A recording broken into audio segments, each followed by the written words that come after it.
আমরা নিজেদের মধ্যে তর্ক বেশি। আজ আমরা যদি একটু তর্ক বন্ধ করে সব যদি এক হাতে হাত রাখতাম, কিছু লাগবে না, আন্দোলনও লাগবে না, স্লোগানও লাগবে না, শুধু এক ময়দানে যদি সব আলেম আসতো, এইটা দেখাই বেঈমান আর নাস্তিকদের ঘুম হারাম হয়ে যাইত। আল্লাহ জানেন শেষ জমানায় মানুষ আমার উম্মত নবীর উম্মতের মাঝে মুমিনে মুমিনে ঝগড়া করবে, রক্তক্ষয়ী সংঘর্ষ লাগাবে, নিজেরা অহংকারী ভাব নিয়ে। কি কইব? কইবে নবী কাফেরের কাছে দাওয়াত দিছে, তোমরা মুমিন হইয়া কেন মুমিনের দাওয়াত দাও? এরকম ঝামেলা আছে না নাই? চট্টগ্রামে নাই? নবী দাওয়াত দিছে কাফেরের কাছে, ও তাবলীগ ওয়ালারা, তোমরা এক মুমিন আর এক মুমিনের কেন কালেমার দাওয়াত দাও? আল্লাহ কয় আমার কোরআন থেকে জবাব নিয়ে যাও। আমি আল্লাহ মুমিনকে ডবল দাওয়াত দিলাম, ইয়া আইয়ুহাল্লাযীনা আমানু আমিনু বিল্লাহ। আল্লাহ ওলামায়ে কেরামের বদনাম হওয়া মানে টোটাল ইসলামের উপর একটা আক্রমণ, ইসলামের উপর একটা বড় ধাক্কা। অতএব এই দিকটা আমরা খুব কন্ট্রোলে নিয়ে আসা উচিত। আল্লাহ আমাদের সবাইকে আনানিয়াত, রিয়া, হাসাদ, কিবিরের ঊর্ধ্বে থেকে আদবের সাথে জিন্দেগি পরিচালনার তৌফিক দান করেন।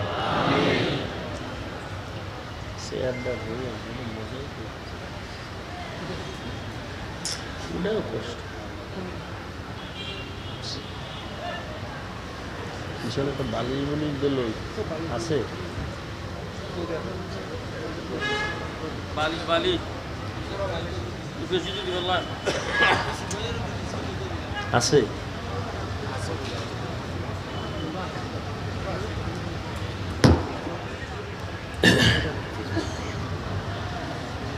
মোটামুটি চল। হ্যাঁ,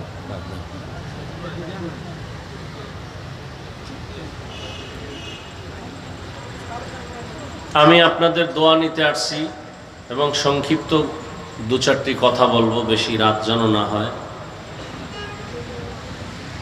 সেই নিয়তে কোরআনে হাকিমের সূরা আলে ইমরানের এক আয়াতে কারিমা তিলাওয়াত করেছি, নবীজির হাদিস থেকে একটি হাদিস পড়েছি। ইখলাস রুহানিয়াতের সমন্বয়ে সহি নিয়তে, সহি তরিকায়, সহি কিছু কথা আমাকে বলার মতো, আপনাদেরকে শুনবার মতো দয়াময় আল্লাহ তৌফিক দান করেন। উঠা বসা করবেন না, এটা মজলিসের আদব না। ডিস্টার্ব হলে আর কথা বলা যায় না। আসলে চট্টগ্রামের বয়ান তো সারা দেশে উদাহরণ হিসেবে অনেক জায়গায় বলি।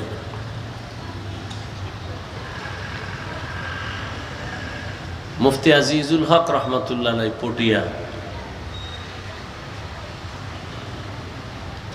তিনি বলতেন, শুনছি মুরব্বীদের জবানে, যে বক্তার এলেম আর আমলের বাহাদুরিতে ওয়াজ হয় না, বয়ান হয় সবকিছুই শ্রোতাদের, সামিঈনদের অন্তরের মহব্বত আর আকর্ষণের উপরে। আপনাদের অন্তরের হালাতের উপরে আল্লাহ কথা বের করবেন। আর তুলনামূলক তো আমি বান্দার না এলেম না আমল কিছুই নেই, টুকটাক কিছু দোয়া মুরব্বীদের, মা বাবা, এই দোয়া নিয়ে চলতেছে। বহু মানুষ, সবাই তো আর বড়দোয়া করে না, আর যারা বড়দোয়া করে ওদের বড়দোয়া কাজেও লাগে না। যারা ভালো মানুষ তারা দোয়া করেন, তাদের দোয়া আমার খুব জরুরি, প্রয়োজন। দোয়া বড় একটা সম্পদ।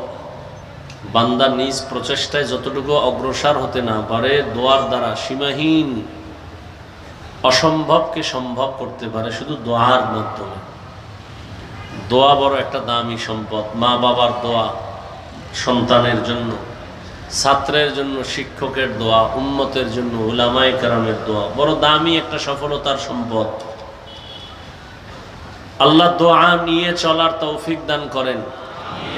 বড়দোয়া থেকে আল্লাহ সবাইকে হেফাজত করেন। যে আয়াত পড়েছে আল্লাহ বলেন, ইয়া আইয়ুহাল্লাযীনা আমানুত্তাকুল্লাহা হাক্কা তুকাতিহি ওয়া লা তামুতুন্না ইল্লা ওয়া আনতুম মুসলিমুন। হে মুমিন, তোমরা আল্লাহকে ভয় করো, তাকওয়া অর্জন করো, ভয় করার মতো হক আদায় করে, এবং মুসলমান না হওয়া পর্যন্ত মৃত্যুবরণ করিও না। নবীজি বলেন, আলা কুল্লুকুম রাঈন ওয়া কুল্লুকুম মাসউলুন আন রাইয়াতিহি। সাবধান হে উম্মত, তোমরা প্রত্যেকেই দায়িত্বশীল। আল্লাহর দরবারে দায়িত্বের কারণে জবাবদিহিতার কাঠগড়ায় দাঁড়াতে হবে। নবীজি হাদিস শোনানোর পরে সাহাবায়ে কেরাম প্রশ্ন করলেন, ইয়া রাসূলুল্লাহ, দায়িত্বশীল কে কার উপর? নবীজি বললেন, অধীনস্থদের যিনি কর্তা গার্ডিয়ান তিনি অধীনস্থদের জন্য দায়িত্বশীল। মা বাবার অধীন সন্তান, প্রত্যেক মা বাবা সন্তানের দায়িত্বশীল। ছাত্ররা শিক্ষকের অধীন, প্রত্যেক শিক্ষক ছাত্রদের জন্য দায়িত্বশীল। একজন স্ত্রী তার স্বামীর অধীন, প্রত্যেক স্বামী তার স্ত্রীর জন্য দায়িত্বশীল। মসজিদের মুসল্লিয়ানে কেরাম ইমাম ও খতিবের অধীন, প্রত্যেক ইমাম ও খতিব মসজিদের দায়িত্বশীল। প্রত্যেক ইমাম খতিব কিসের দায়িত্বশীল? কথা হয় না। মসজিদের দায়িত্বশীল, কমিটি না। খুব খেয়াল করেন, কমিটি মসজিদের দায়িত্বশীল না, কমিটি হলো বিল্ডিং এর দায়িত্বশীল। বুঝেন নাই? বিল্ডিং কেমনে বড় করবে, ছোট করবে, সুন্দর করবে, এই দায়িত্ব কমিটির। কিন্তু এখন গেছে সব উল্টা পাল্টা হইয়া, মসজিদ বাদ দিয়ে এখন ইমাম আর খতিব এদের দায়িত্ব নিয়ে বাহাদুরি করে অনেক কমিটির লোকেরা। এটা কেমন হইল? শিয়ালের হাতে মুরগি দেওয়া যেমন হইল। শিয়ালের কাছে মুরগি দিয়া বলে 3 দিন আমানত। শিয়াল বলে দোয়া চাই, মাফ চাই। 3 দিন কেন, একদিনও না, জিন্দা কেন, মরাও দেওয়া সম্ভব না। তো শিয়ালের হাতে মুরগি দিলে যা হয়, সুদখোর বেনামাজির হাতে ধর্মের চাবি দিলে তাই হয়। দিছে কারা? জিব্রাইল। কথা বলেন না কেন? সুদখোর বেনামাজির হাতে ধর্মের চাবি দিছে জিব্রাইল। কারা? স্বীকার করবেন না? অন্যায় করছেন, এটা স্বীকার করতে খুব প্রেস্টিজ লাগে না?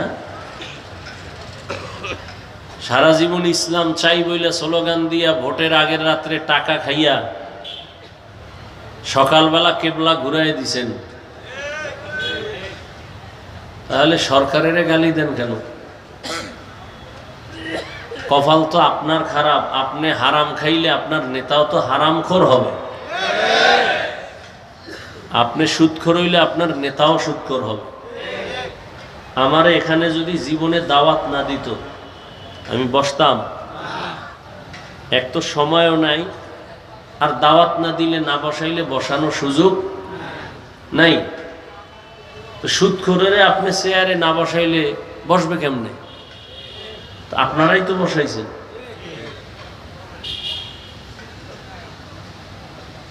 বড় কঠিন হিসাব, বড় কঠিন। একদল পাইয়া আড়াইছে কানতেছে, আর একদল না পাইয়া কানতেছে। কি? কেউ বেশি খাইয়া কান্দে, কেউ ক্ষুধায় কান্দে। আমি মোড়ও খাইতে দিই, পেটে ক্ষুধা। এই জন্য যুবকদের বলি, তুমি যত বন্ধুর পিছনে ঘুরো, এসব চান্দাবাজ আর ধান্দাবাজ। তোমার কলিজার নিঃস্বার্থ আপন বন্ধু একমাত্র, শুধুমাত্র, কেবলমাত্র উলামায়ে কেরাম। উলামায়ে কেরাম এই জাতিকে নিয়ে যেই ভাবাটা ভাবেন, পৃথিবীতে কেউ এই উম্মত নিয়ে, জাতি নিয়ে ভাবে না। সবাই নিজের চেয়ার নিয়ে ভাবে, দল নিয়ে ভাবে। উলামায়ে কেরাম নিজের চেয়ার, ইমামতি থাক না থাক টেনশন নাই, ওয়াজের স্টেজ থাক না থাক টেনশন নাই, নিজের মাইয়া পোলা স্ত্রী সন্তানের কোনো চিন্তা করে না, উম্মত নিয়েই চিন্তা করে। এই কারণে ছাত্র জনতার বৈষম্য বিরোধী আন্দোলনে সফলতার চাঁদ উদিত হওয়ার শপথ নিয়ে জান বাজি রেখে আলেম তোলাবা ওলামা সব মাঠে নামছেন। ক্ষমতার জন্য নামছিলেন? কোন আলেম বলছে উপদেষ্টারা সব নামো আমরা বসবো? বলে নাই। জাতিকে জুলুম থেকে বাঁচাবার জন্য ওলামায়ে কেরাম বলছেন আমরা জাতির বন্ধু, কে চেয়ারে বসবে না বসবে জানার দরকার নাই, তবে জুলুম করলে ছাড় নাই। আবার আন্দোলন হবে। মুসলমানের আন্দোলন একবার না বারবার? মুসলমান জীবন একবার দেয় না বারবার? বারবার। এজন্য সেদিন চরমনাই বলে আসছি, লক্ষ লক্ষ মানুষের সামনে কাফনের কাপড় হাতে নিয়ে রেডি থাকো, আবার ডাক আসবে, আবার আন্দোলনে নামতে হবে। জালেমকে কোনো সুযোগ দেওয়া যাবে না। ভয় আছে কোনো? এই যে এত যুবক দেখতেছি কেউরে দরকার নেই, আলিয়াও দরকার নেই, আমগো কওমির বড় ছাত্র ছোটটিরও দরকার নেই। আমাদের কওমির উলামা তোলাবা যারা বড়, এরা মাঠে নামলে খালি একটা বাঁশের লাঠি লইয়া, এই বাংলাদেশে নাস্তিক বেঈমানরা কথা বলার আগে আলেমদের অনুমতি নিতে বাধ্য হবে। কিন্তু ঝামেলাটা তো আপনারাই লাগাইছেন তলে তলে। এ ওলামায়ে কেরাম যাও একটু কাছে আসে, ভক্তরা ফেসবুকে আকাম কইরা দূরে রাখে। কি কথা হয়? আলেমের বিরুদ্ধে যারা কলম ধরে, আমি সারা বাংলাদেশে বলছি, এরা মা বাবার অভিশপ্ত সন্তান। যে হোক ওর কপালে মা বাবার অভিশাপ আছে, না হয় আলেমের বিরুদ্ধে কলম ধরতে পারে না। ও মরার আগে পঙ্গু হয়ে মরবে। জীবনে বহু দেখছি ছোট্ট বয়সে বলার সময় নাই, আলেমের সাথে যারা বেয়াদবি করে ওরা মরার আগে মরে, মরার আগেই মরে। তুমি যদি বাইতুল মুকাররমের খতিব, তোমার কপালেও ভোগ আছে। কথার কথা। ওলামায়ে কেরামের ইজ্জত নিয়ে যারা টাল বাহানা করবে, এদের ছাড় নাই। আল্লাহ ধরে ফেলবেন। জুলুমের বিচার মরার আগে হবে, রাসূলের হাদিস। আল্লাহ জুলুম থেকে আমাদের সবাইকে হেফাজত করেন। ছাত্র এখানে অধিকাংশ যুবক। এক আন্দোলন দিয়ে তো বুঝছো ছাত্ররা কি পারে, বুঝা গেছে না? এত ভয় কেন? তার মানে এটা না যে কোনো মুরব্বী কোনো আলেমের সাথে বেয়াদবি হবে। খবরদার। মা বাবা হাজারো অন্যায় করলে কি সন্তান যুদ্ধ করবে? করবে? আমি উদাহরণটা এভাবে দেই। ইমাম সাহেব নামাজে দাঁড়াইছে মসজিদে, মাইক কানে লাগাইয়া মাগরিবের নামাজে, তো পাশে চায়ের দোকান, মাইকের বক্সের আওয়াজ বাইরে যায়। কটা বেনামাজি বয়ে বয়ে ডান হাতে বিড়ি টানে, বাম হাতে চা টানে। ও নামাজ লাগে না, ওকে দিলে এমনি পরিষ্কার। তো ইমাম যে নামাজে দাঁড়াইছেন, তেলাওয়াত করতেছেন, নামাজে ভুল হতে পারে না পারে না?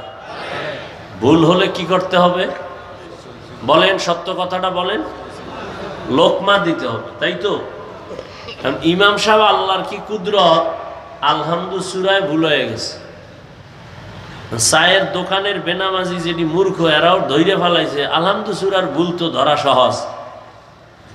একটা জিব্বা কামড় দিয়া কয় কি কয়, ইমাম সাহেব তো ভুল করে লাইছে, কয় লোকমা দে।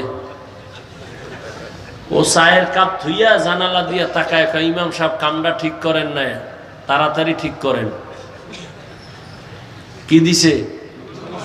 এটা লোকমা না বেয়াদবি? এটা লোকমা না গাদ্দারি? ভালো করে এই পয়েন্টটা মনে রাখবা আমার যুবক বাবারা। ইমামের ভুল হতেই পারে, লোকমাও দিতে হবে, তবে চায়ের দোকানের লোকগুলো গিয়ে জানালা দিয়ে যে লোকমা দিছে, এটা লোকমা না, এটা চূড়ান্ত গাদ্দারি আর বেঈমানি আর বেয়াদবি। তার লোকমা কেমনে দিবে? সিস্টেম আছে না? কি সিস্টেম? পিছনে যে থাকবে আরে কলার ধইরা পিছনে লয়ে যে তোমার যোগ্যতা নাই না। ইমামের পেছনে লোকমা দিতে হবে, দিতে হবে তো। তো কারা দিবে? মুসল্লিরা। মুসল্লিরা দিবে মানে কি 500 মুসল্লি সব জোরে চিৎকার দিবে? সবাই যদি একসাথে লোকমার নিয়ত একটা চিৎকার দেয়, ইমাম তো জায়গায় শেষ। কি নিয়ম? কি ইমামের পেছনে একজন যোগ্য ব্যক্তি দাঁড়াবেন, সভাপতি সেক্রেটারি তো যোগ্য ব্যক্তি, এলাকার বড় সুদখোর, এই ইমাম সাহেবের পিছনে দাঁড়াবেন নাকি? একজন ভালো যোগ্য ব্যক্তি দাঁড়াবেন যে ইমাম সাহেব যদি একটা জের জবরেরও ব্যবধান হয় আর আয়াতের অর্থ বিকৃতি হয়ে যায়, পেছন থেকে লোকমা দিবেন আদবের সাথে। ইমামের নামাজ যদি প্রথম বৈঠকের পরে কোনো ঝামেলা হয়ে যায়, তাহলে পেছনের ব্যক্তি গিয়া নামাজ শেষ করবেন, সেই যোগ্যতা নিয়ে পেছনে দাঁড়াবেন যে এহেন খাওয়ান নাই, এহেন ওই শিয়ালের রাতে মুরগি।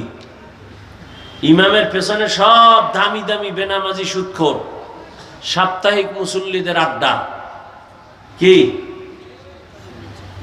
আল্লাহ হেদায়াত দান করুন। তাহলে উলামায়ে কেরাম যদি ভুল করে, অবশ্যই ভুল হবে, শয়তান তো ওয়াসওয়াসা দিবেই। উলামায়ে কেরামের ভুল হলে ভুলটা ধরায় দেওয়ার মতো আলেম আছে না নাই? অন্যরা ভুল ধরায় দেওয়া এটা লোকমা নয়, বেয়াদবি। লোকমা না বেয়াদবি? পৃথিবীর প্রত্যেকটা মানুষের জীবনের সৌন্দর্যের নাম আদব। যার আদব নাই ওর কপাল নাই, ওর জিন্দেগি নাই। লিকুল্লি শাইইন জিনাতুন ফিল ওয়ারা ওয়া জিনাতুল মারই তামামুল আদাবি আজ খুদা খা হিমে তৌফিক আদব বেআদব মাহরুম গাশত আজ ফজলে রা। রহমতের নবীকে বললেন দায়িত্বশীল।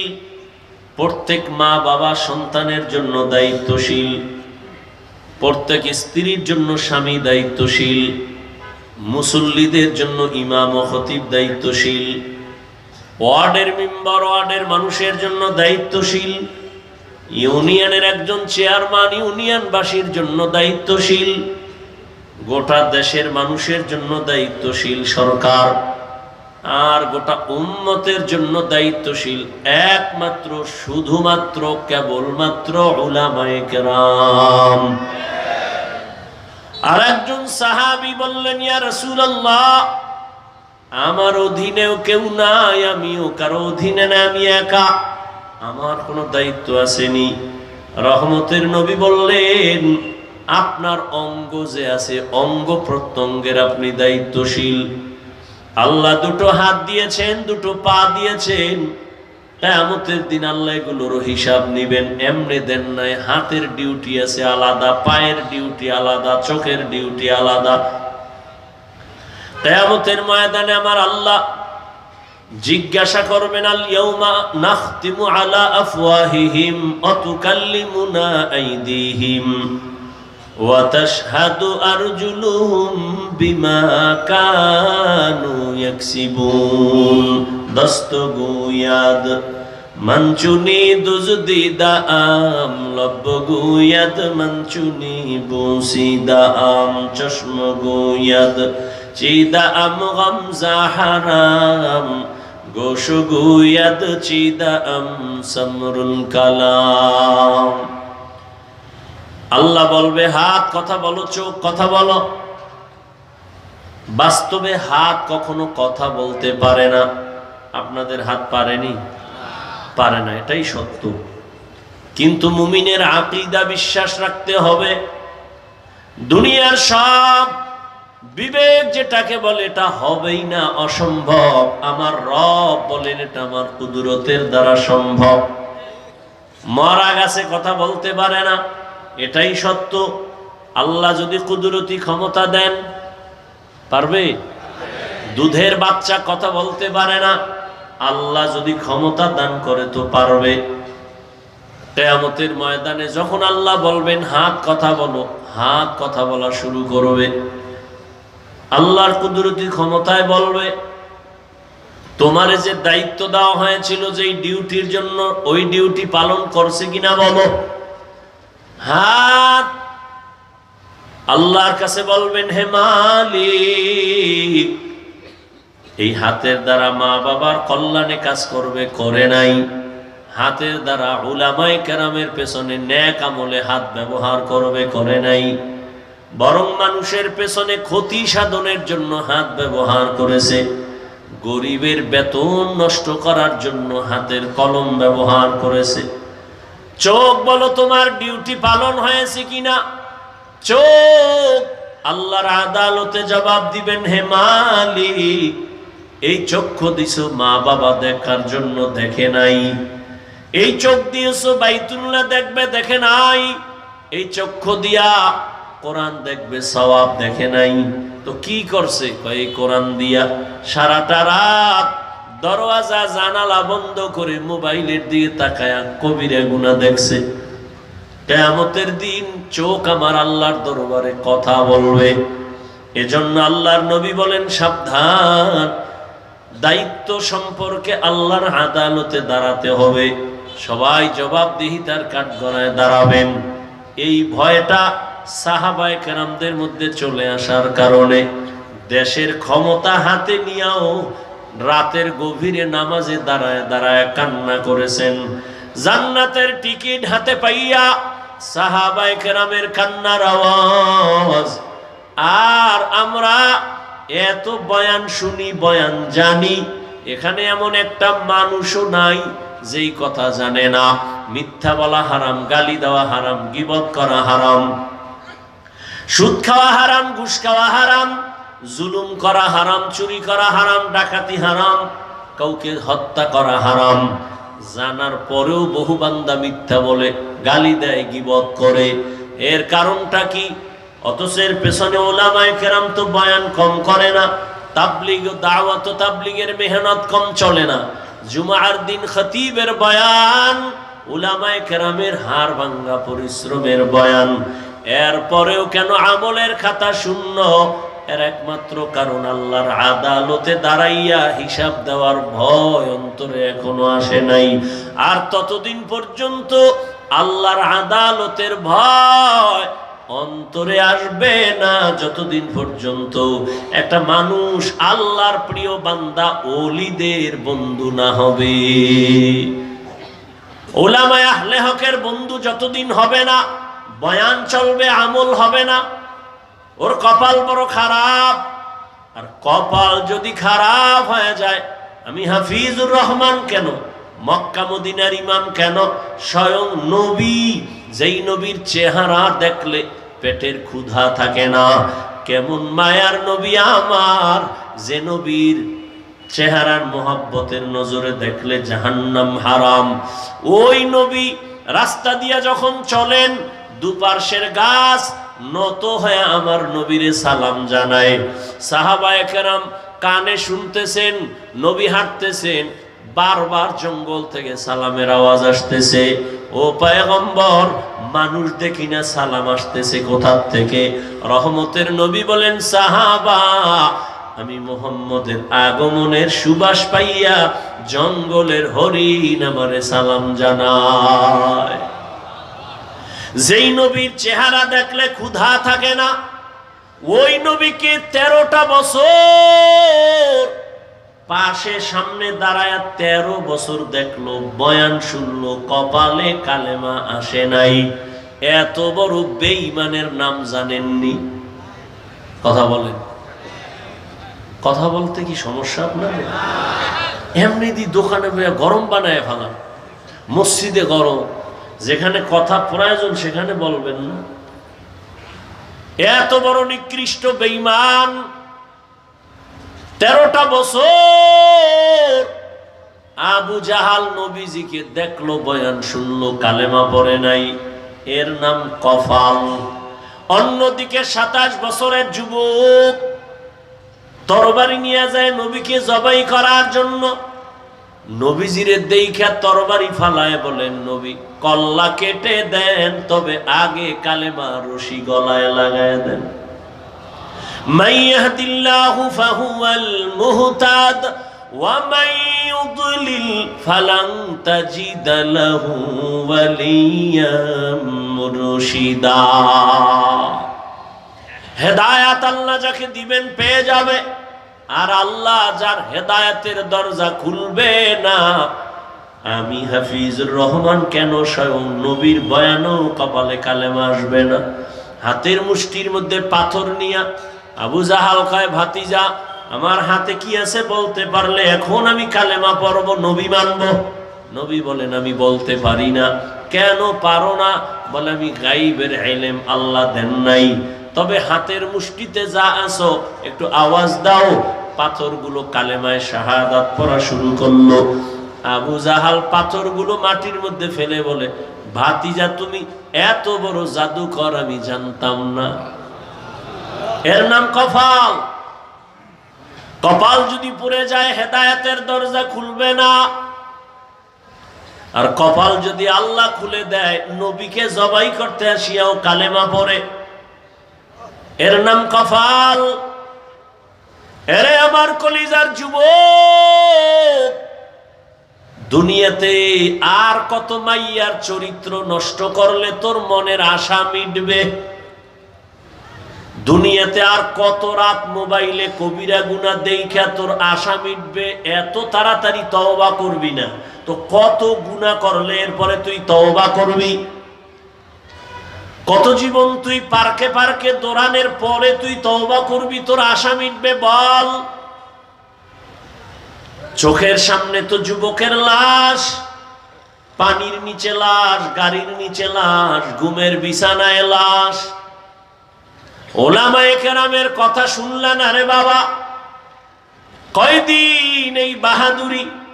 করোনায় কত লাশ চলে গেল, ডেঙ্গুতে কত লাশ চলে গেল, এই ছাত্র জনতার আন্দোলনে কত লাশ চলে গেল। ও আল্লাহর বান্দা, তুমি সুস্থ, এটা বাঁচার গ্যারান্টি না। অসুস্থ রোগীর সামনে সুস্থ মানুষ মরে যায়, অসুস্থ রোগী অনেক দিন থাকে। আল্লাহর কাছে জবাব দেওয়ার ভয় অন্তরে জমা করে নাও। আল্লাহ বলেন, ইয়া আইয়ুহাল্লাযীনা আমানুত্তাকুল্লাহা হাক্কা তুকাতিহ ওয়া লা তামুতুন্না ইল্লা ওয়া আনতুম মুসলিমুন। আল্লাহ বলেন, আমাকে ভয় করার মতো হক আদায় করে ভয় করো। সাহাবায়ে কেরাম নবীর সামনে গিয়া বললেন, ইয়া রাসূলুল্লাহ, আল্লাহ যত বড় ওই পরিমাণ ভয় কোন বান্দার দ্বারা করা সম্ভব না। নবীও পেরেশান হয়ে গেলেন। জিবরাইল আমিন আসলেন আল্লাহর অর্ডারে আয়াত নিয়া, নবীরে গিয়া জানায় দাও, ইত্তাকিল্লাহা মাস্তাতাতুম, আমার হক আদায় করার দরকার নাই, বরং বান্দা যেন তার সাধ্যমতো আমি আল্লাহর ভয় অন্তরে নিয়ে চলে। আর একটা সতর্কবাণী শুনায় দাও, মুসলমান না হয়ে যেন কবরে না যায়। আল্লাহ বলেন নাই বক্তা না হইয়া মরিস না, পীর না হইয়া মরিস না, ডাক্তার না হইয়া মরবি না। আল্লাহ বলেন তুমি ডাক্তার না রোগী, পীর না মুরিদ, ইমাম না মুক্তাদি, আলেম না মূর্খ, ধনী না গরিব, আমার জানার দরকার নাই। আমার কাছে পরিচয় এক, তুমি মুসলমান কিনা। মুসলমানের জন্য আহলুল্লাহ যারা আল্লাহওয়ালা, এরা বলেন পীর হওয়া সহজ। কি পীর হওয়া? কি পরিমাণ পীর আমাদের চট্টগ্রামে আছে। সকাল থেকে সন্ধ্যা, সন্ধ্যা থেকে সকাল, খালি রড পুইরা ফিডাইলেও আলহামদুলিল্লাহ পারবে না। হে শুধু পীর না, জমানার কুতুব, মুজাদ্দিদে জামান, আন্তর্জাতিক বেঈমান, এরকম পীর আছে না নাই? আল্লাহ হেদায়েত দান করুন। ভাইরা আমার,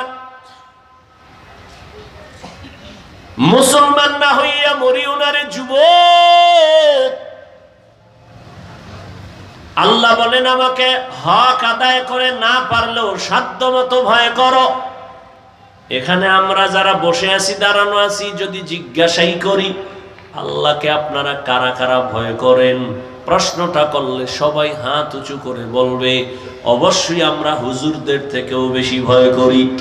অথচ সেখানে এমনও মানুষ বসে আছেন আজকে ফজর পড়ে নাই, জোহর পড়ে নাই, আসর পড়ে নাই, মাগরিব পড়ে নাই, এশাও পড়ে নাই, এরপরও চাপাবাজি করে আঙ্গ দিল পরিষ্কার আছে না নাই? এরপর বলে আমি আল্লাহকে ভয় করি। আমি 5 ওয়াক্ত নামাজ পড়িয়া বলি আল্লাহকে ভয় করি, আপনি নামাজ বাদ দিয়ে বলেন আল্লাহকে ভয় করি। আমি পর্দা রক্ষা করে বলি আল্লাহকে ভয় করি, আপনি পর্দা বন্ধ করে বলেন আল্লাহকে ভয় করি। আমি দাড়ি রেখে বলি আল্লাহকে ভয় করি, আপনি দাড়ি না রেখে বলেন আল্লাহকে ভয় করি। দোনো দলের ভয় কি সমান? না, আসলে আপনার মধ্যে মোটেও ভয় নাই। ভয়ের হাকিকতে আপনি জানেন না। ভয়টা আসলে কি? বলে একটা সন্তান মা বাবাকে ভয় করে। প্রমাণ কি? বলে মা বাবার সামনে অন্যায় করে না, শাস্তির ভয়।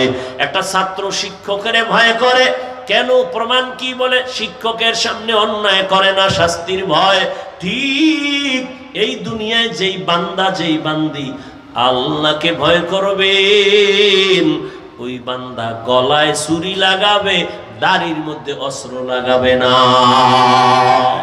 हर के दारद खौफ हक दर दिल मदम जन्नतुल मअवा देहत उ राम मकाम जुज़बा हक ची जे मखाअज इंसो जा फजले उआ मस्ते दर जुमला जहां।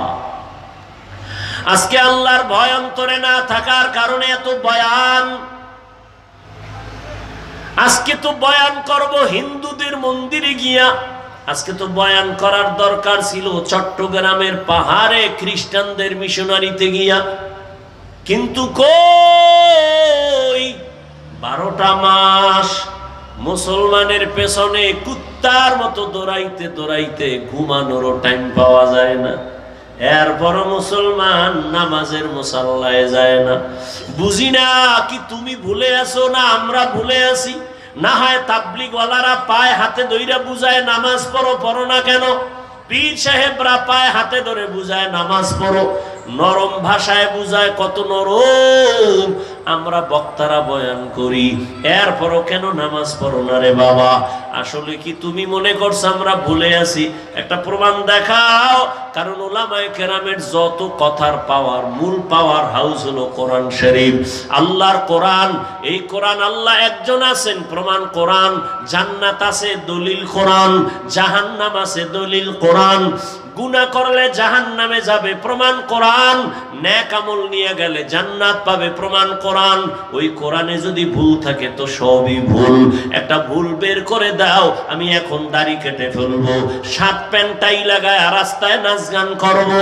তুমি কেন 1500 বছর পর্যন্ত কত পণ্ডিতেরা ভুল বের করার অপচেষ্টা করিয়াও একটা ভুল বের করতে পারে নাই, বরং বহু বিধর্মীরা কালেমা পড়ে মুসলমান হয়ে গেল।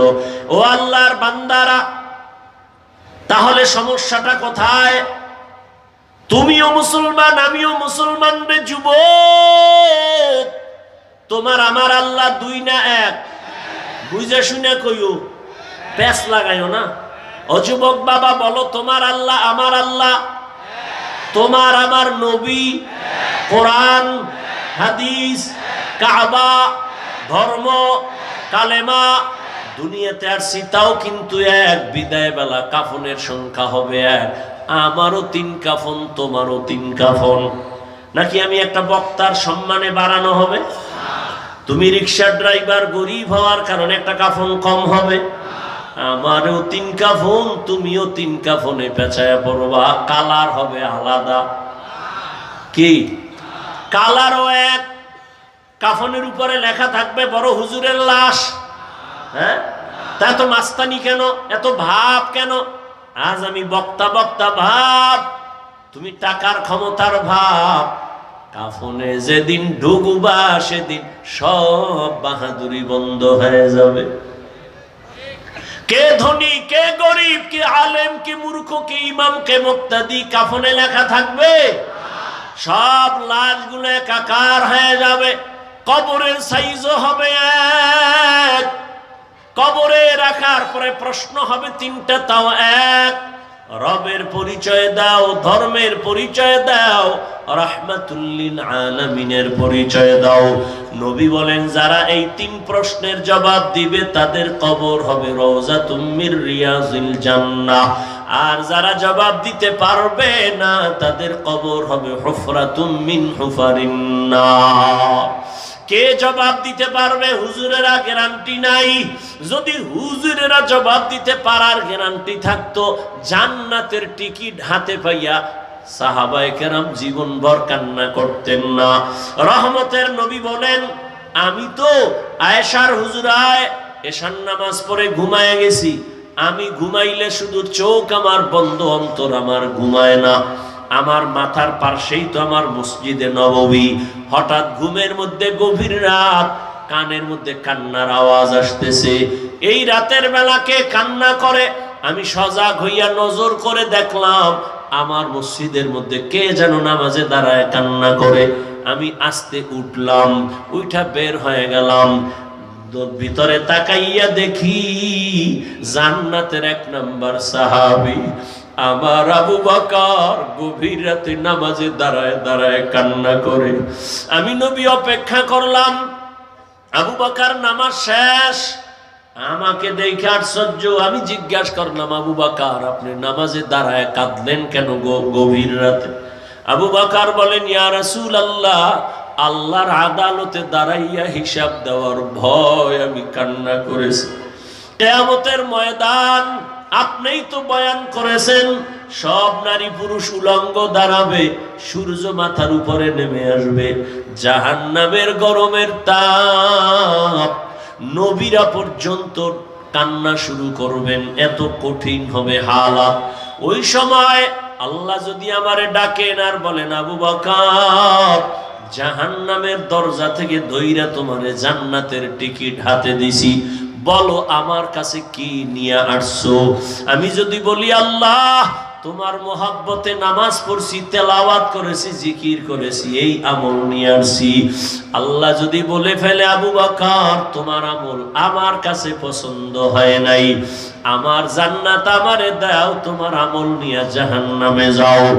জাহান্নামের ভয়, আমার হাতে জাহান্নামের হ্যান্ডকাপ লেগে যাবে।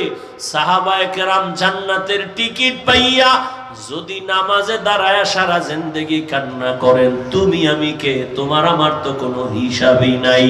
তুমি আমি মাওলানা দাবি করি, কিন্তু না, আসলে আমি মানুষই হইতে পারি না। মাওলানা হইছি ঠিক, আমার সার্টিফিকেট আছে মাওলানা, এটাও ঠিক। তুমি মুফতি সাহেব, এটাও ঠিক। তবে ভালো করে বুঝো, একটু আগেই বলেছি, আল্লাহ কিন্তু বলে নাই মাওলানা না হইয়া কবরে আসবা না, মুফতি সাহেব না হইয়া মরবা না। আল্লাহ বলে তোর মুফতিগিরির দাম নাই, মাওলানাগিরির দাম নাই, আমার কাছে আসার আগে মুসলমান হইয়া কবরে আসবা। মুসলমান হইয়া মরার ব্যাখ্যা কি? আল্লাহ মুমিনকে বলেন মুসলমান হইয়া মর, কোন বেঈমানকে বলেন নাই। ওরে মুমিন আমরা যারা এখানে মুমিন প্লাস মুসলমান, আবার আমাদের কেন বললেন মুসলমান হইয়া মরো? এই কথা বলার কারণ কি? মুমিন তো আমরা মুসলমান সব এক, আবার আল্লাহ কেন বললেন ও মুমিন মুসলমান হইয়া মরো? তাহলে কি আমরা মুমিন হইছি, মুসলমান হইতে পারি নাই? কেমন কেমন যেন একটু প্রশ্ন। আবার এক আয়াতে আল্লাহ বলেন, ইয়া আইয়ুহাল্লাযীনা আমানু দুখুলু ফিস সিলমি কাফা ওয়া লা তাত্তাবিউ খুতুওয়াতিশ শাইতান ইন্নাহু লাকুম আদুউম মুবিন। এই আয়াতে আল্লাহ বলেন, এই মুমিন ইসলামের মধ্যে ঢোক, পরিপূর্ণ ঢুকে যাও। আল্লাহ আর এক আয়াতে আরো স্পষ্ট করে বলেন, ইয়া আইয়ুহাল্লাযীনা আমানু আমিনু বিল্লাহি ওয়া রাসূলিহি, ও মুমিন আল্লাহর উপরে রাসূলের উপরে ঈমান আনো। এখানে আমরা সবাই মুমিন না? কথা বল না কেন? আল্লাহ মানি, নবী মানি, মানার কারণেই তো মুমিন। আল্লাহ কয় এই মুমিন আবার ঈমান আন। মুমিনের ডবল ঈমানের দাওয়াত কেন? এই জবাব দেওয়ার টাইম আমার নাই, থাকলেও আপনাদের ধৈর্য নাই। আছে? আল্লাহ কবুল করেন। আল্লাহ দুই জবাব দিছেন। আল্লাহ তো গাইবের মালিক নাকি? আমাকে পিসাবরাও গায়েব জানে। আল্লাহ কয়জন?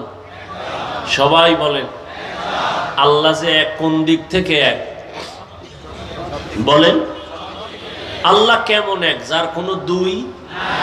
আল্লাহ কেমন এক যার সমান কোনো আল্লাহ? আল্লাহ তো এক যার সহযোগিতায় কেউ। আল্লাহর ক্ষমতার মতো কারো ক্ষমতা?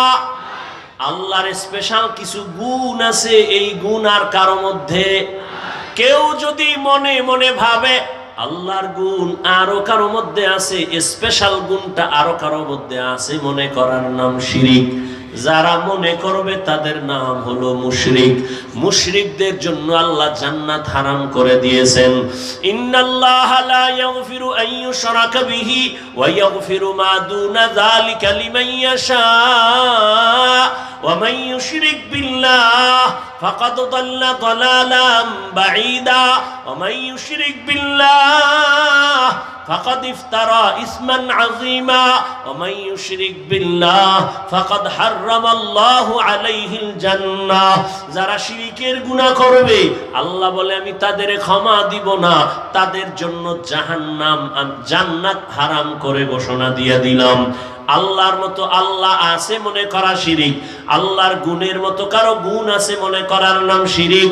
যারা মনে করবে তাদের নাম মুশরিক। আল্লাহর স্পেশাল একটা গুণ হলো আল্লাহ গায়বের মালিক। কুল লা ইয়ালামু মান ফিস সামাওয়াতি ওয়াল আরদিল গায়বা ইল্লাল্লাহ। আল্লাহ বলেন হে নবী জানায়া দেন আসমানের বাসিন্দারা কেউ গায়ব জানে না। ও নবী জানায়া দেন জমিনের বাসিন্দারা কেউ গায়ব জানে না। কে জানেন? আল্লাহ, একমাত্র আল্লাহ। এরে নবীর উম্মত ভালো করে বুঝো, আল্লাহ পাক রব্বুল আলামিন বলেন আমি আল্লাহ এক, আমি আল্লাহর সাথে আর কারো অংশীদারিত্ব নাই। এরে নবীর উম্মতের দল, আল্লাহ পাক বলেন আমি গায়েব জানি। একটা পর্যায়ে আসবে আমার আখিরি নবীর উম্মতের মাঝে আমি আমি আমি আমি ভাব নিয়া বেঈমানের সাথে মোকাবেলা করার তুলনায় নিজেরা নিজেরা ঝগড়া করবে বেশি। আমরা বেশি বেশি করি না? আমরা নিজেদের মধ্যে তর্ক বেশি। আজ আমরা যদি একটু তর্ক বন্ধ করে সব যদি এক হাতে হাত রাখতাম, কিছু লাগবে না, আন্দোলনও লাগবে না, স্লোগানও লাগবে না, শুধু এক ময়দানে যদি সব আলেম আসতো, এইটা দেখাই বেঈমান আর নাস্তিকদের ঘুম হারাম হয়ে যাইত। আল্লাহ জানেন শেষ জমানায় মানুষ আমার উম্মত নবীর উম্মতের মাঝে মুমিনে মুমিনে ঝগড়া করবে, রক্তক্ষয়ী সংঘর্ষ লাগাবে, নিজেরা নিজেরা অহংকারী ভাব নিয়ে। কি কইব? কইবে নবী কাফেরের কাছে দাওয়াত দিছে, তোমরা মুমিন হইয়া কেন মুমিনের দাওয়াত দাও? এরকম ঝামেলা আছে না নাই? চট্টগ্রামে নাই? নবী দাওয়াত দিছে কাফেরের কাছে, ও তাবলীগওয়ালারা তোমরা এক মুমিন আর এক মুমিনের কেন কালেমার দাওয়াত দাও? আল্লাহ কয় আমার কোরআন থেকে জবাব নিয়ে যাও। আমি আল্লাহ মুমিনকে ডবল দাওয়াত দিলাম, ইয়া আইয়ুহাল্লাযীনা আমানু আমিনু বিল্লাহ। আল্লাহ যদি মুমিনকে আবার ইমানের ডবল দাওয়াত দিতে পারেন, আমরা মুসলমান কেন মুসলমানের দাওয়াত দিতে পারবো না? আমি তো বসেই বললাম যে আজকে বয়ান করব হিন্দুদের মন্দিরে, খ্রিস্টানদের গির্জায়। 12 মাস মুসলমানের পেছনে দৌড়ায়, ঘুমানোর টাইম নাই, এরপরও লাইনে রাখা যায় না, এরপরও লাইনে রাখা যায় না। বিধর্মীরে দাওয়াত দিব কখন? আর এই প্রশ্ন যারা অনর্থক করে এরাও কিন্তু প্রশ্নের সাথে মিল নাই। কারণ যারাই প্রশ্ন করে এরাও কিন্তু মুসলমানের দাওয়াতি মজলিসে বসে এই প্রশ্ন উঠায়। তোমরা হিন্দুদের মন্দিরে গিয়ে যদি দাওয়াত দিয়ে কইতে আমরা হিন্দুদের মন্দিরে আসছি, তোমরাও যাও, তোমরা কেন মুসলমানের দাওয়াত দাও? এই যে বললাম, যেই মুসলমান আপনার আল্লাহ আমার আল্লাহ এক, নবী এক, কোরআন এক, কাবা এক, ধর্ম এক, কালেমা এক, সব এক, অথচ আপনারা অনেক ভিআইপি জগতের মুসলমান। কেন? আমি মাথায় টুপি না দিলে লজ্জা পাই। ও নোয়াপাড়ার মুসলমান, তুমি কেমন? তুমি টুপি দিতে লজ্জা পাও, তুমি কত ভিআইপি মুসলমান। আমি দাড়ি কাটতে লজ্জা পাই, তুমি দাড়ি রাখতে লজ্জা পাও। তুমি কত বড় ভিআইপি মুসলমান। কোন জগৎ থেকে তোমারে আল্লাহ আলাদা বানাইছে? আমি নামাজ না পড়লে লজ্জা পাই, তুমি কেমন মুসলমান? নামাজ পড়তে গেলে লজ্জা পাও। ও যুবক, আমি দাড়ি কাটতে লজ্জা পাই, তুমি দাড়ি রাখতে লজ্জা পাও। শুধু কি লজ্জা পায়, আবার উল্টা আমগো প্রশ্ন দিয়ে আটকানের লেগে বয়ে থাকে। দাড়ি না রাখলে অসুবিধা কি? টুপি না পরলে অসুবিধা কি? কত বড় বেয়াদব যে একটা মুসলমান রসুলের উম্মত হইয়া দাড়ি রাখতে পারে না, নামাজ পড়তে পারে না, সে দিল নরম কইরা হুজুরে রেখে, হুজুর নবীর আদর্শ মানতে পারিনি, একটু দোয়া কইরেন, চেষ্টা করুন। এটা না আদব? কত বড় বেয়াদব হইলে অন্তরের মধ্যে প্রশ্ন রেডি রাখছে, হুজুরে জিগাইলি আমি প্রশ্ন ছুড়ে দিব। টুপি না পরলে অসুবিধা কি? দাড়ি না রাখলে অসুবিধা কি? আমার নবী যদি কয় তোর মতো বেয়াদব আমি মুহাম্মদের উম্মত স্বীকার না করলে কি অসুবিধা কি? তুমি মুসলমান, তোমার অন্তরে এই প্রশ্ন আসে কিভাবে? তুমি পারো না, তোমাকে তো কেউ জাহান্নামী বলে না। তুমি দোয়া চাইবা, হুজুর চেষ্টা করব নবীর তরিকা যেন মাইনে চলতে পারে। তুমি কত বড় গাদ্দার যে তুমি উল্টা প্রশ্ন করো। নামাজ না পড়লে অসুবিধা কি? দাড়ি না রাখলে অসুবিধা কি? টুপি না পড়লে অসুবিধা কি? তুই ইসলামটাকে কি বানাইতে চাও? তামাশা মনে করেছো ইসলাম? খেলনা মনে করেছো? ইসলামটাকে খেলনার পাত্র বানিয়েছো। মুসলমানের সন্তান কই পেয়েছ এই দুঃসাহস? কোন বেঈমান আর মুনাফিক তোমাকে এই প্রশ্ন শিখায় দিয়েছে? কিসের মুসলমান তুমি? গৌর গোবিন্দ সিলেটের জমিনে ওই বেঈমানের মোকাবেলা করতে তো বেতের বাড়ি লাগে নাই। শাহজালালের তাহাজ্জুদের কান্নার ফজরের আজান, কই তোমার সে তাহাজ্জুদ? কই তোমার সে আজান? কই নামাজ? সারা রাত মোবাইল দেখে কবিরা গুনাহ করে চেহারাটা নষ্ট করে ফেলেছো। ভাব দেখাচ্ছ তুমি বড় বুজুর্গ, আলেমের ভুল ধরো। এই বেয়াদবি কে শিক্ষা দিয়েছে তোমাকে? তুমি লিখে রাখো আমার কথা, যদি মরে যাই কবরে জুতা মারবি যদি মিথ্যা হয়।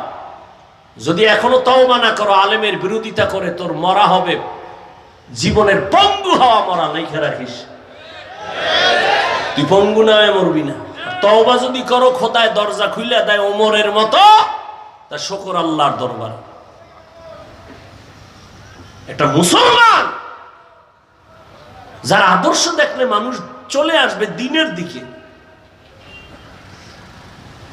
বেঈমানের সাথে তর্ক নাই, মুমিনে মুমিনে তর্ক। এরে উঠাও, এরে নামাও। 24টা ঘন্টা এই নিয়ে জীবন কাটাচ্ছে। নামাজ নাই, রোজা নাই, তেলাওয়াত নাই, খবর নাই। মায়ের খবর নাই, মাইয়ার খবর নাই, বউয়ের খবর নাই, পরিবারের খবর নাই। খালি আলেমদের সমালোচনা সমালোচনা। তো এদেশে আলেম যদি না থাকে তো ইসলাম কই? ইসলামটাকে এত দুর্বল মনে করেছো কেন? আমি তো এতক্ষণ যে চিল্লাইছি, একবারও কি বলছি এই স্কুল কলেজ বাদ দিয়া সব কওমিতে ঢোক, নাইলে তুই শেষ? বলছি? ও যুবক বাবারা, ভালো করে খেয়াল করো। আমি পাঁচকল্লি টুপি মাথায় দিলাম, একবারও বলি নাই তুমি পাঁচকল্লি মাথায় দাও, না হয় ধ্বংস। আমি কওমি মাদ্রাসার সন্তান, আমি তাবলীগের লাইনের সন্তান, আমি পীরের মুরিদ। তোমাকে একবারও বলি নাই যুবক বাবা পীরের কাছে যাও, তাবলীগে যাও, না হয় তুমি ধ্বংস। একবারও বলি নাই। বরং আমি চট্টগ্রামের মানুষের বলে যাই, দোয়া করে যাই, ও যুবক তুমি স্কুলে পড়ো, ধন্যবাদ, শুকর আদায় করে দোয়াও করে যাই। তুমি স্কুলেই পড়িও, ডাক্তার হও, ইঞ্জিনিয়ার হও, ব্যবসায়ী হও, চাকরিজীবী হও, প্রফেসর হও। আমগো মাদ্রাসায় সব বীর জমানের দরকার নাই, আমগো মাদ্রাসায় ছাত্র অনেক বেশি, এটি কমানোরও দরকার, ছাত্রের অভাব নাই। কলেজ ভার্সিটি বন্ধ করে মাদ্রাসা আসার কোনো যৌক্তিকতা নাই, বরং তুমি ওখানে লেখাপড়া করে ডাক্তার হও, ইঞ্জিনিয়ার হও, প্রফেসর হও, ব্যবসায়ী হও, চাকরিজীবী হও। তবে একটা দাবি, বেয়াদব জীবনে হইও না রে বাবা। যদি তুমি মা বাবার সাথে বেয়াদবি করে বরদোয়া নাও, পঙ্গু হয়ে যাবা, তোমার জীবন নষ্ট। তুমি যদি বেয়াদবি করিয়া ডাক্তার হও, ডাক্তার হইলে তুমি বেয়াদবি মার্কা ডাক্তার যদি হও, তুমি তাসনিমার মতো জুতা খায়া পালানো ছাড়া উপায় হবে না। অতএব বাবা তুমি বেয়াদব হইও না, তুমি একজন সফল আদর্শের ডাক্তার হও, আদর্শবান ইঞ্জিনিয়ার হও, আদর্শবান ব্যবসায়ী হও। তোমার আদর্শ দেখে যেন মানুষ কিছু শিক্ষা পায়, তোমার ব্যবহারে কোনোদিন যেন মা বাবা কষ্ট না পায়, তোমার ব্যবহারে যেন শিক্ষকেরা কষ্ট না পায়, তোমার ব্যবহারে কখনো যেন তোমার উলামায়ে কেরাম কষ্ট না পায়। তুমি আদবওয়ালা জিন্দেগি নিয়ে চলো, কারণ আল্লাহর জাতের কসম, তুমি যত বড় হতে চাও মা বাবার দোয়া ছাড়া সম্ভব না, শিক্ষকের দোয়া ছাড়া সম্ভব না, উলামায়ে কেরামের নেক নজর ছাড়া কোনোদিন সম্ভব না। এই জন্য বাবা তুমি যেই লাইনে থাকো, ডাক্তার হও বাধা নাই, মুসলমান হইয়া মরো। ডাক্তার হইয়া মুসলমান হওয়া যাবে না কথাটা এমন না। এবার বাস্তবে কিছু উদাহরণ তোমার সামনে দেই। বাবা তুমি যুবক, জবাব দাও। তোমার মতো যুবক জেনারেল লাইনে আছে, স্কুলে কলেজে, সত্য কথাটা স্বীকার করো। তোমার মতো যুবক স্কুলে পড়িয়াও কি 5 বেলার নামাজ পড়ে দাড়িওয়ালা আছে? না থাকলে কও নাই আছে? আর ওয়াজ নাই, তোমার জন্য কোনো ওয়াজ নাই, তোমার ওয়াজ শেষ। তুমি শুধু এতটুকুই আল্লাহ বিবেক দিছে, কুকুর শুয়ারকে আল্লাহ ভালো মন্দ যাচ্ছে এর বিবেক দেয় নাই, তোমাকে দিছে। তুমি শুধু এতটুকু নিজেকে জিজ্ঞাসা করো তো, তোমার মতো জেনারেল লাইনের ছেলেটা স্কুল কলেজে পড়ে যদি দাড়ি থাকে, নামাজ থাকে, তুমি পারো না কেন? আর কোনো ওয়াজের দরকার নাই তোমার। তোমার মতো যুবক সন্তান র‍্যাব, আর্মি, পুলিশ, বিডিআরের চাকরি করে, নামাজ ছাড়ে না, বলো বাবা তুমি কেন পারবা না? তোমার মতো যুবক তাকায় দেখো ওসি, ডিসি, এসপি 5 ওয়াক্ত নামাজ পড়ে, বলো তুমি কেন পারবা না? তোমার মতো যুবক সন্তান রাস্তায় গাড়ি চালায়, ড্রাইভারি করে, এক বেলার নামাজও বাদ দেয় না, বলো বাবা তুমি কেন পারবা না?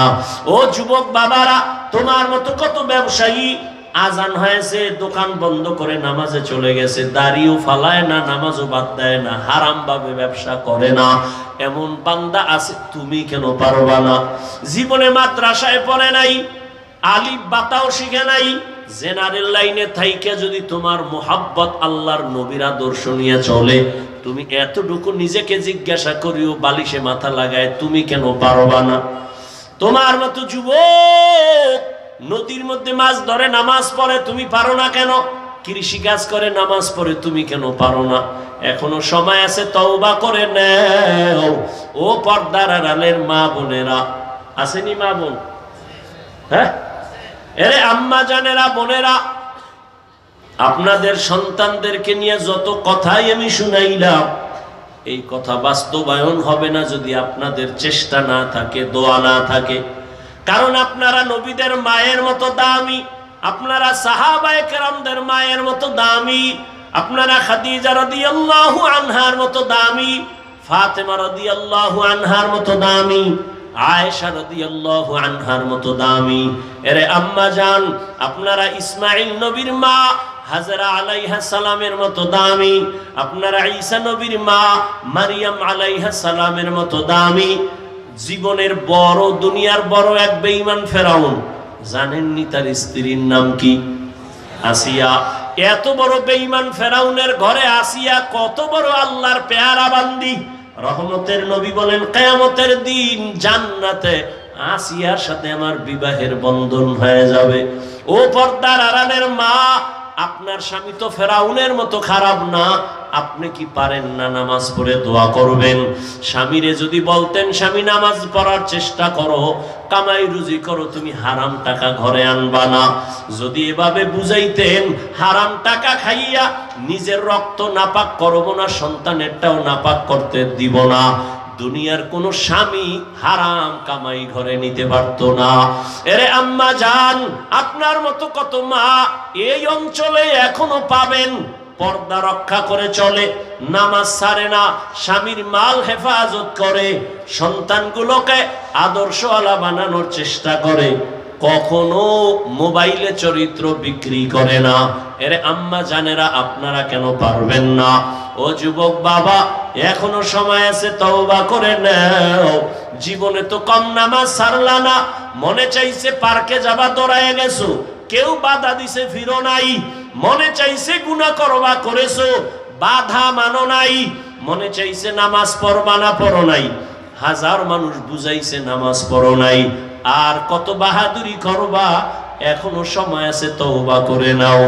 মনে মনে আল্লাহকে বলো, হে মালিক, জীবনে আর নামাজ ছাড়বো না, আর দাড়ি কাটবো না, বেপরদায় চলবো না, মা বাবার সাথে বেয়াদবি করবো না, শিক্ষকের দোয়া নিয়া, উলামায়ে কেরামের পরামর্শ নিয়া, নবীজির তরিকা মেনে চলবো, মা বাবার দোয়া নিয়ে চলবো। জীবনে তো গুনাহ কম করি নাই। মনে মনে আল্লাহকে বলো, হে আল্লাহ, দুনিয়াতে আমার মতো গুনাহগার কেউ নাই, শয়তানের ধোকায় জীবনে অনেক গুনাহ করেছি, আজ থেকে তৈরি হয়ে গেলাম, আমার মতো যুবক যদি জেনারেল লাইনে থাকিয়া নামাজ পড়ে, আমি কেন পারবো না? ও আল্লাহ, তুমি তো হায়াতের মালিক, রিজিকের মালিক, সম্মানের মালিক, আজ থেকে আর নামাজ ছাড়বো না, দাড়ি কাটবো না। ও আমার যুবক বাবারা, কার পেছনে পইরা নামাজ ছাড়ছো? কার কিছু টাকা পাওয়ার জন্য কার পেছনে ঘুরে গিয়া দাড়ি কাটছো? ও তো তোমার বন্ধু না, স্বার্থে আঘাত লাগলে তোমাকে চিনবে না, ওর পেছনে পড়ছো। তুমি আজ অসুস্থ হয়ে গেলে তোমার মোবাইলের নাম্বারটা ডিলিট করে ফেলবে, জীবনে তোমার সাহায্য আর আসবে না, দল থেকে নাম কাটবে, কল্লা পর্যন্ত কেটে দিবে। কার পেছনে পড়িয়া 2 টাকা পাওয়ার লোভে নামাজ হারাইছো, দাড়ি কাটছো, বেপরদায় চলতেছো? এরা সব ধান্দাবাজ আর চান্দাবাজ, এরা তোমার আপন কোনো বন্ধু না। এই দুনিয়ায় তোমার আপন বন্ধু উলামায়ে কেরাম। ওই উলামায়ে কেরামের দোয়া নিয়ে সামনে আগাও। ওরে, তুমি বিপদে পড়লে কেউ নাই, কেউ যাবে না, কিন্তু উলামায়ে কেরাম কলিজা ভরে দোয়া করবে, কোনোদিন বড়দোয়া করবে না। এখনো সময় আছে, তওবা করে নাও। রিজিকের মালিক কে? তাহলে কার পিছনে ঘুরে নামাজ ছাড়ছো? রিজিক তো আল্লাহ দিবে, তুমি বেনামাজির পিছনে দৌড়াও কেন? আল্লাহ রিজিক দিবে। গর্তের পিপিলিকার খানা কে দেয়? জঙ্গলের প্রাণীর খানা কে দেন? নদীর মধ্যে হাজারো লাখো মাছের খানা কে দেন? ওরা দামি না আমরা দামি? ওদের যদি আল্লাহ দিতে পারে, আমগো পারবেন না? তাহলে পাগল হয়ে দৌড়াও কেন বেনামাজির পেছনে, সুদের পেছনে? এখনো সময় আছে, তওবা করে নাও। মরিয়া গেল আর নামাজ ছাড়বা না, বেপরদায় চলবা না, নবীর তরিকা মেনে, উলামায়ে কেরামের পরামর্শ নিয়া, মা বাবার দোয়া, শিক্ষকের দোয়া নিয়ে চলবা। তওবা করার মতো যদি অন্তর তৈরি হয়ে থাকে, কপালে যদি আবু জাহেলের মতো না হয়, ওমরের মতো অন্তর থাকে যে মরিয়া গেল আর নামাজ ছাড়বো না, দাড়ি কাটবো না, মা বাবার বরদোয়া নিব না, শিক্ষকের দোয়া নিয়ে, উলামায়ে কেরামের পরামর্শ নিয়ে চলবো নবীর তরিকায়, যদি তওবার নিয়ত হয়, খাঁটি তওবার নিয়ত যাদের আছে, মুনাফিকি না, অন্তরে না থাকে, খাঁটি তওবার নিয়তে দুটো হাত আমার আল্লাহকে দেখাইয়া দাও। আয় আল্লাহ, হাতগুলো কবুল করে নেন, তওবা কবুল করে নেন, তওবার উপরে মজবুত হইয়া চলার মতো তৌফিক দান করেন, আমিন।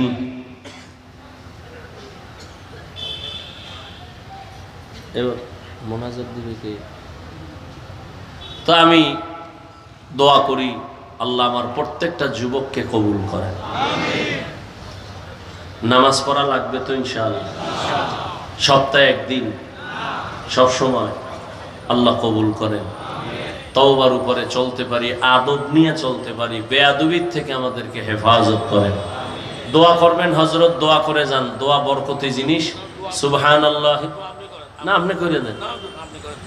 আলহামদুলিল্লাহি রাব্বিল আলামিন, والصلاة والسلام على سيد الأنبياء والمرسلين وعلى آله وأصحابه أجمعين يا أرحم الراحمين يا أرحم الراحمين يا أرحم الراحمين رب ارحمهما كما ربياني صغيرا اللهم إنك عفو كريم تحب العفو فاعف عنا اللهم إنا نسألك رضاك والجنة ونعوذ بك من سخطك والنار اللهم إنا نعوذ بك من البرص والجنون والجذام وسيء الأسقام اللهم إني ظلمت نفسي ظلما كثيرا ولا يغفر الذنوب إلا أنت فاغفر لي مغفرة من عندك وارحمني إنك أنت الغفور